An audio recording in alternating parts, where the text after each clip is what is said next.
আসসালামু আলাইকুম। স্বাগত জানাচ্ছি গুজরাট মিড টিভি নিউজের সর্বশেষ সংবাদ শিরোনাম।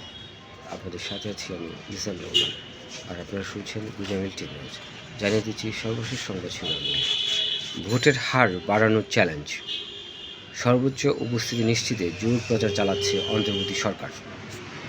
দুদক সংস্কারের বিপক্ষে ছিলেন 7 উপদেষ্টা।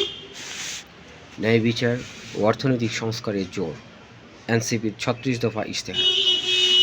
ন্যায় ও ইনসাফের পক্ষে গণজোয়ার সৃষ্টি হয়েছে। নোয়াখালীতে জামায়াত আমির।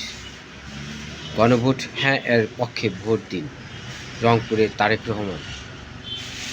তৃণমূলে উৎসাহ আছে, উত্তেজনাও আছে। বাংলাদেশিদের ইউক্রেন যুদ্ধে যেতে বাধ্য করছে রাশিয়া। আশা করি ইরানে হামলা চালাতে হবে না ট্রাম্প। তারেক রহমান হবেন প্রধানমন্ত্রী, মনে করেন 47% মানুষ। সহিংসতা আচরণবিধি লঙ্ঘন বড় হুমকি। হাতিয়ার বিএনপি এনসিপির মধ্যে সংঘর্ষ, আহত 12।